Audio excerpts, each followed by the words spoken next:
This is the Small Town Big Talk Show, the only place where you can listen in on real life conversations about the challenges and the joys of living in a small town. I'm your host, Rebecca Undem, and each week a guest will join me as we tackle one topic that more than likely we're all feeling or have thought about, but of course, no one wants to talk about. Let's chat. My guest on today's episode is my husband, Jeremiah. And we talk about the idea of being Team Undem and how important that's been for us as we've made a couple of major moves, including taking over my family's farm, moving back to the community where I grew up, and now living only 110 steps from my parents. So I can't wait to hear what you all think of this episode. Please be sure to let me know what takeaways you found in today's episode. And without further ado, enjoy my chat with my hubby. The thing I kind of want to talk to you about is the idea of our battle cry. There's actually a chapter in the book, because you don't know this because you haven't read my book yet, have you? And that's what you want to say on this interview? Yeah, it's okay. I'm not interviewing you. You're not some sort of expert, sir. Okay, right. We're just having a little chat here. Yep. Since you haven't read my book yet. And since I haven't gotten a personalized signed copy. Well, there's one right behind you. Before we leave here, we'll make sure that I get you a signed copy. One of the chapters is called Battle Cry. And it kind of articulates the moment that you looked at me and said when we moved out to Montana, and you were like, I don't want to move. I didn't want to move here anyway. Okay. And that moment where I realized that I maybe had pushed a little more than I thought I was. Like, I thought I was being helpful and nudging you, and really I had pushed, right? And then we talked about Team Undem. So I just want to talk about that a little bit, also in the context of working with family and being back here where my parents are 110 steps away. And how do you feel like we've done maintaining Team Undem? And also, okay, so like the whole point of this, other people are watching, right? Not live with us, just you and me here. Right. But my hope is to provide some sort of encouragement to other people, right? Because I think the farming lifestyle is very challenging. And there are certain times of the year I sure as heck don't feel like I'm a part of Team Undem. Like, I feel like I am Team Undem, you know? Yeah. So just thinking about that, I just want to talk through that with you.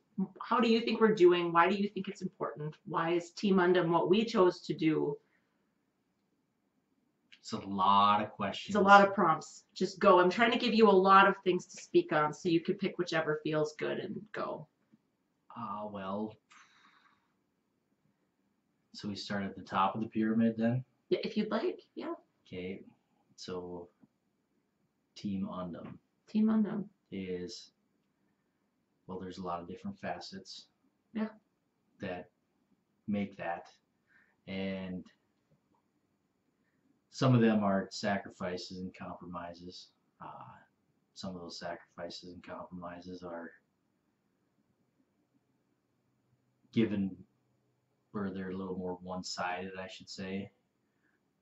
But in the overall whole, or for the goodness of the overall whole, it evens out. It's not fun, you know, when you operate separately.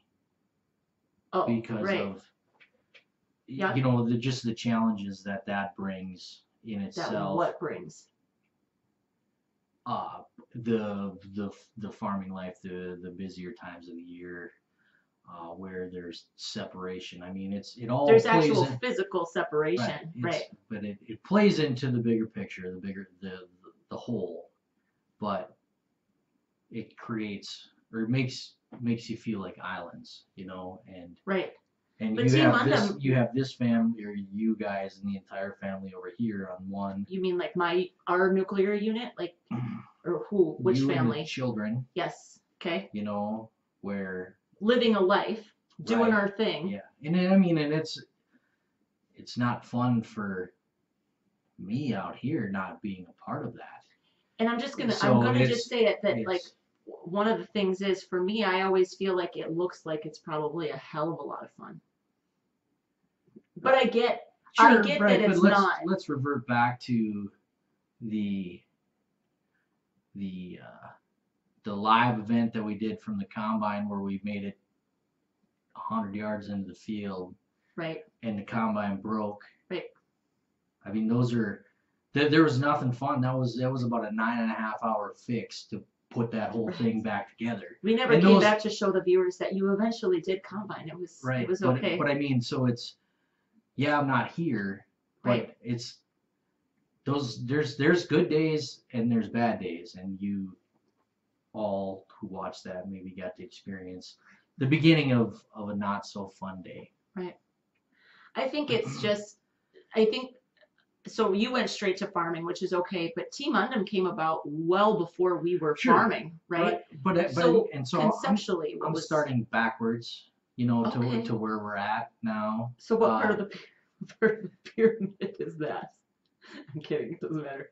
No pyramids. Go. Yeah, well, the pyramid is Team on the top. Right. Starting backwards from here to two Billings. So that's what we're in right now, and those are the recent struggles that we deal with.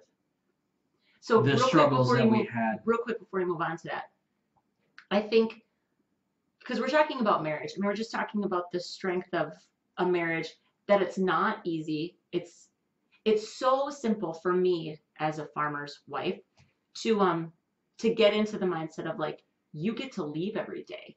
Like, you get to leave. And I also have a job where I don't leave, which a whole other set of challenges. But it is hard, right? Because I'm constantly in our house looking at the things that are broken, the things that need to be done.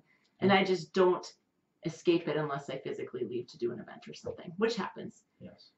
So it's easy for me as the spouse that's in it every day to assume that you have it better. Right. Yeah. But and I can appreciate that assumption. Right. And I know that it's not right. Assumption. Yeah, I know that it's not right, but I think that's what this whole thing is about. Like Mom and I, when we had our little chat, and hers will come up a few weeks later here, she talked about how when she was growing up, she never, or not growing up, but raising kids, being the farmer's wife, doing that whole thing, she just never said anything. All along the way, yeah, we haven't struggled with that part.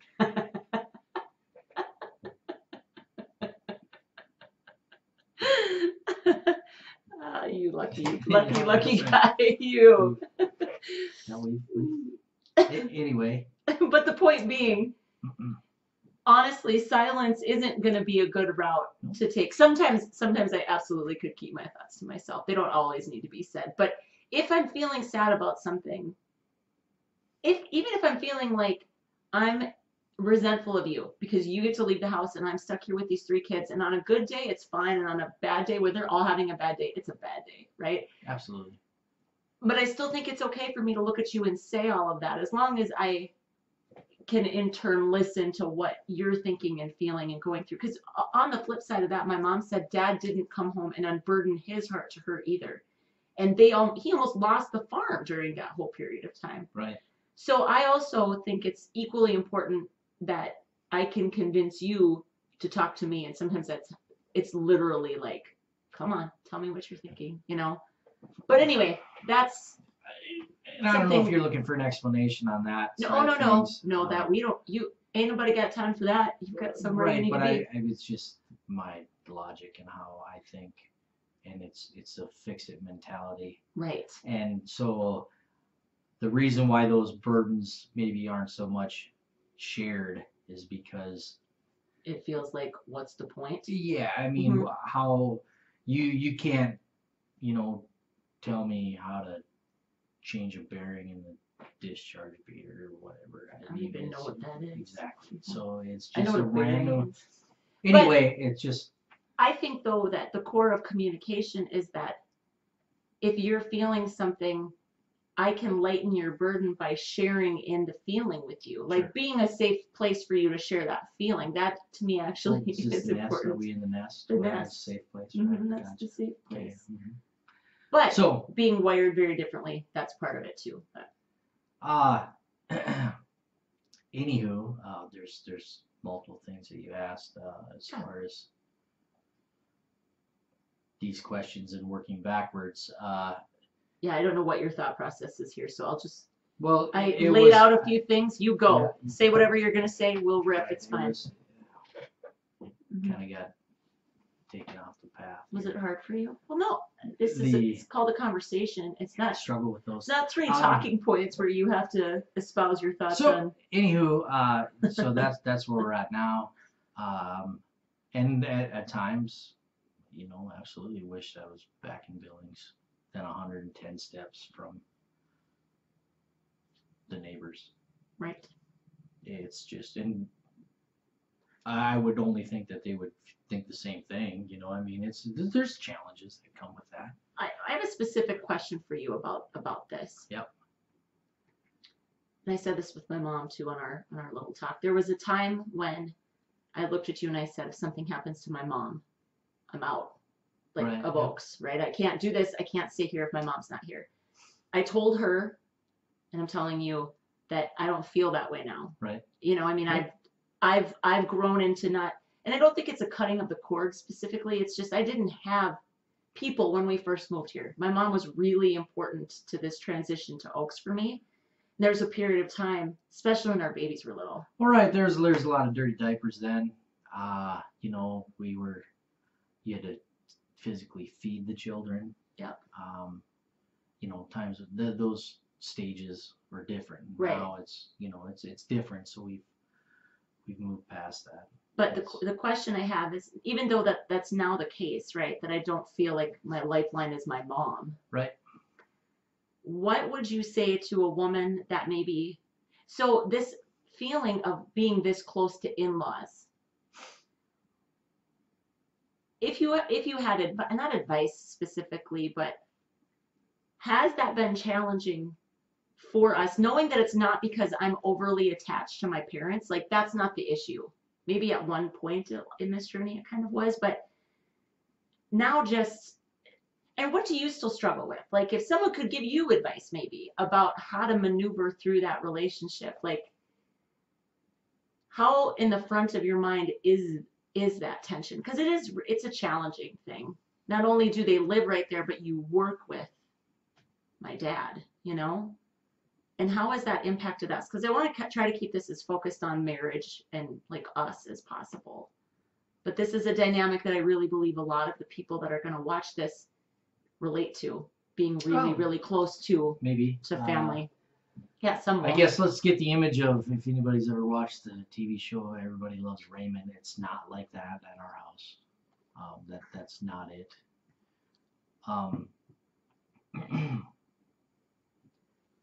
In what respect is it not like that? Like, well, your parents don't just randomly stop by, and exactly. I They're mean, not intrusive people like no, that. not at all, not even in the slightest.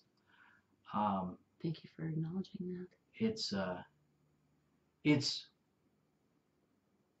I don't know, it's a little different. I think there was one time where, I don't know, I came home a little bit later, and the next day, your father had said, "Oh, you got home a little late last night." I mean, it's just like little uncomfortable situations. You want to like be that. like, you don't really need to be That's privy right, to it that, is. but he is because he lives across the street. Right. Yeah. And it's not like I came to work at noon or something the next day. Anyway,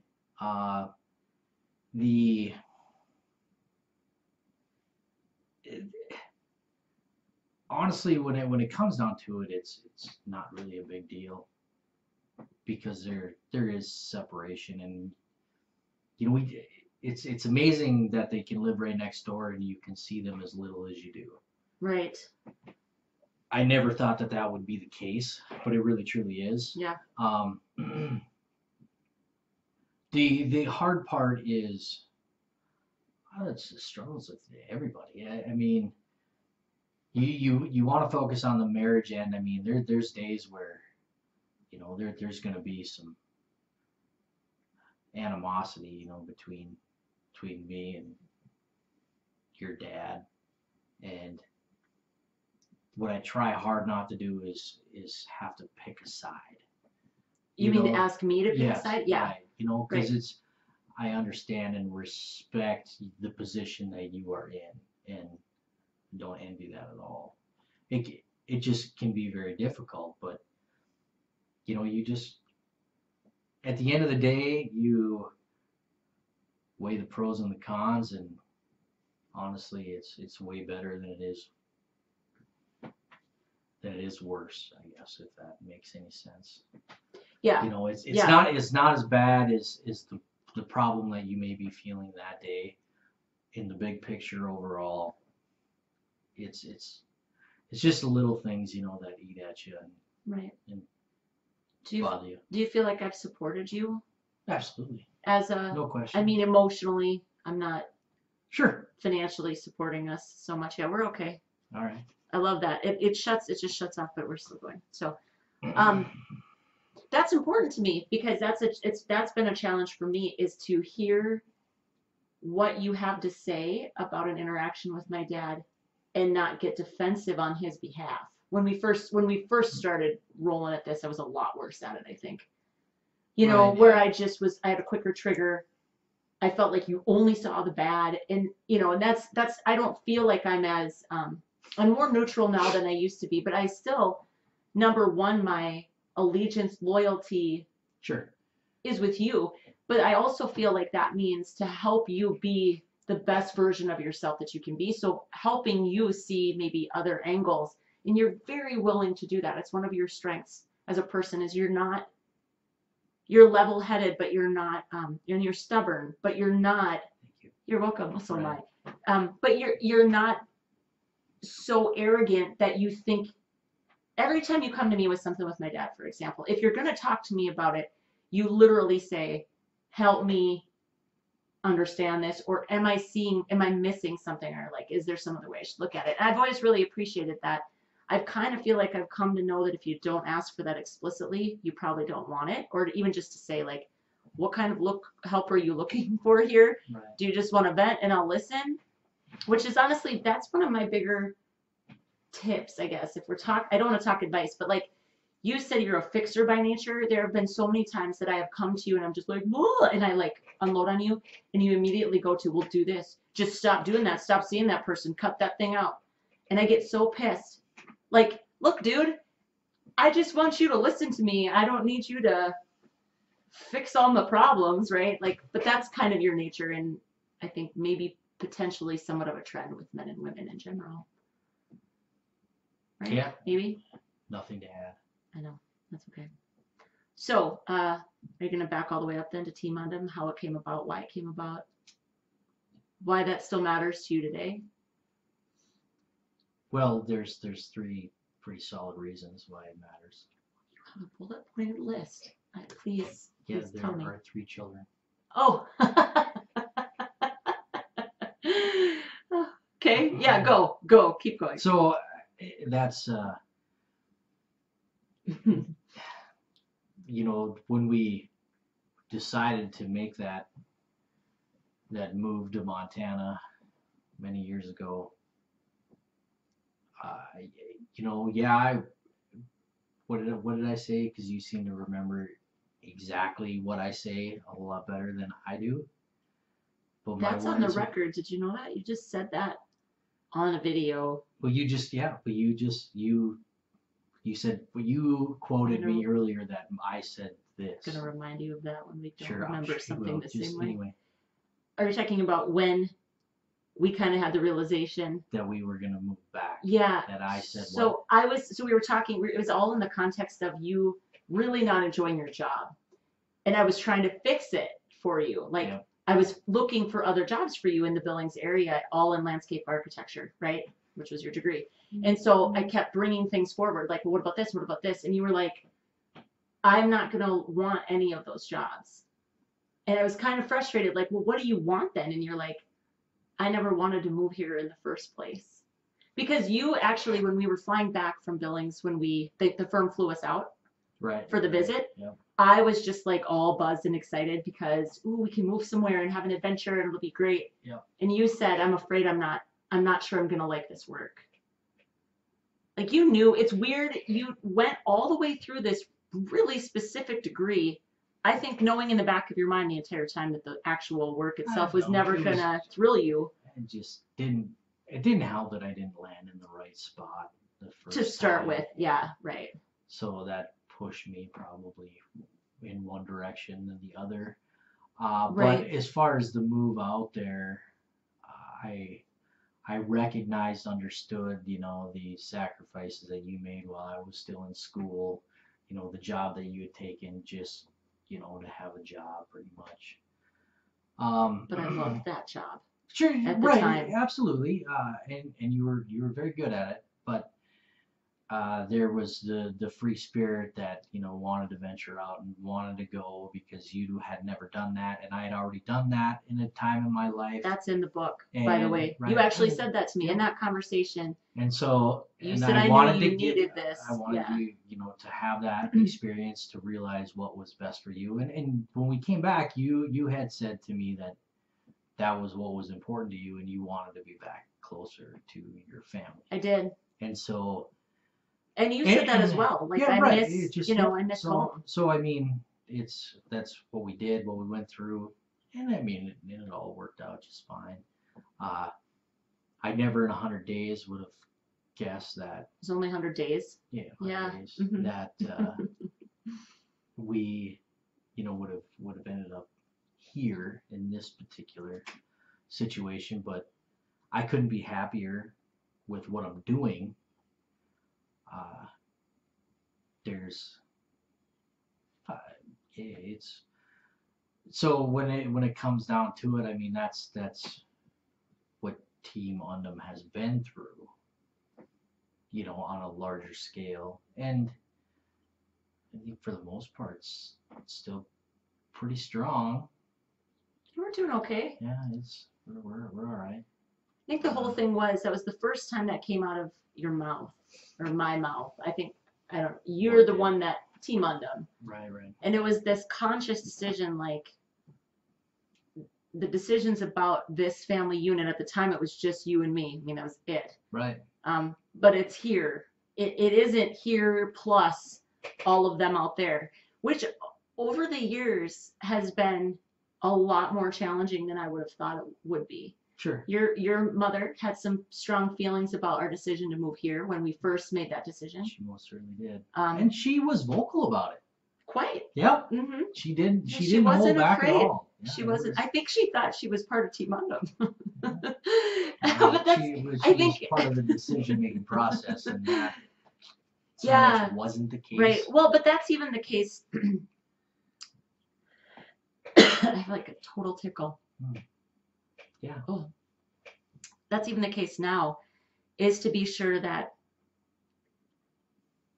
I speak to you about you and work on this stuff with you. It's not to say that I don't still ever confide in my mom, but I'm not having whole conversations about you that you don't know anything about, Right. And that's what I think. And the reason I wanted to talk to you about this right now is because, again, these chapters are going to go up and we're going to talk about this, but people are going to watch my dad's episode if they have already, going to listen to my mom's in the future here. And one of the things I felt really bad about when I wrote the book, so I had hired an editor, a really good editor. If you remember me talking about working with her, we were kind of getting towards the end of the story and coming back and figuring out how to lay in some other things just to add some depth and breadth to the book or whatever. And she said, "How does your husband feel about this?" And I said, "Feel about what specifically?" And she said, "It seems like this book is all about your mom. Like all about you and your mom's relationship. And I don't feel," she actually said, "I don't feel like you paint him in a very positive light." And that really hurt my feelings. It made me angry for real. I was like, what? And so then, of course, every time you feel that defensiveness, it's usually because there's a kernel of truth in it. Right. So Yeah. I went back through the book and looked for that. And I think I could see where she was seeing that. And so I intentionally went back through and made sure that, because you and I are just fundamentally like polar opposites in most of the ways that we see the world. Wouldn't you agree? I've said before, like, I know what my Myers-Briggs personality type is. I've never been able to get you to just sit down and do the assessment. And I want that to happen at some point, but I really believe that on every single there's 4 letters that make up a Myers-Briggs. I believe you're the opposite on every single one of them. You know, so it's just something that's interesting. I intentionally went back through and made sure that the book didn't give that light, and I asked her at many moments as we were going back through the whole book, Yeah. has that improved? Does it still feel that way? And she said, no, it's much, much better. But it made me sad to think that, and it was at that time in my life that I was writing the book too, that my mom maybe at one point became more of my support person than you. Sure. I let that happen. You let that happen, right?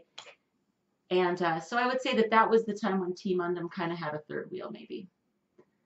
And it's important to me that we keep this strong. Like you said, 3 very distinct reasons. Because our kids need to see it. But before I let you go, because I know you need to go, I'm not saying that I think it's unhealthy that our children see us argue. How do you feel about that? Depends if I'm right or not. Oh, really? Is that it? That's the litmus test right there? There are times No. if I get really hot and I'm not being careful with my words, just generally, like, not just overall tone, but actual words. If I'm not being careful, I'm not a big fan of that. But Andrew, our oldest, of course, will say, like, why are you and Dad fighting? And I'll just tell him, like, because people that love each other fight sometimes, you know? Well, if you agree upon everything, that just doesn't seem right. It's creepy, isn't it? It's So we're like I mean, basically it's all- ostracizing all the couples that get along well. absolutely. I mean, creepy people. Weird. But you I know, think but differences are it's common. well, sure, absolutely. I mean, that's just part of being your own person and recognizing that you are different people and supporting and encouraging them to be that person. Right.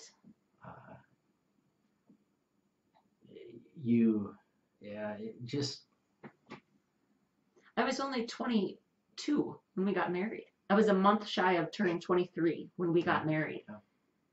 So I've grown a lot from, then until now, changed a lot. And the idea, like you just said, encouraging each other to actually grow into who we are. That's the challenge of marriage, is that you want to continue to grow, but hopefully grow alongside each other and not Sure. separately or apart. It's easy to do. Well, it is, and especially in farming, where for chunks of our lives we live completely separate lives. And I'm trying to be better about that. Like, It gets easier as well, kids get occasionally older. calling you and saying, like, you want us to come and visit, you want us to do this, Right. but pretty soon the kids will start getting into all their activities, and there'll be very little of that too. Years like this when combines are still going, I know. makes it very difficult. It does. So, any backlash, other things that we No, need to discuss? I don't think so. Just that little blip is all I was Yeah. brought on this show for. You can come back later. Or should I have to read the book or something? I know. We'll have to make Again, sure we take read it care of that. again. Yeah, read it again. There you go. No, I just think it's good. This is something we established early on in our marriage, and I think for some of the difficult things that we've been through, it's one of the big reasons that we're still together. We're, constantly turning to each other instead of away from each other. It's really hard sometimes because we're just, I'm just a horribly flawed human being who wants I want it my way I'm a all little the worse than time. that, but No, it's you're not. fine. We're both flawed. So thanks for being half of Team Undem. Yeah, thank you. Do we shake hands or Team something? Undem. This Woo! Do we high five? That's weird. We can shake. I don't know what to do with my hands. Right, Corey? Yeah. Good stuff, isn't it? I don't know. Thanks, honey. Absolutely. Love you. Love you too.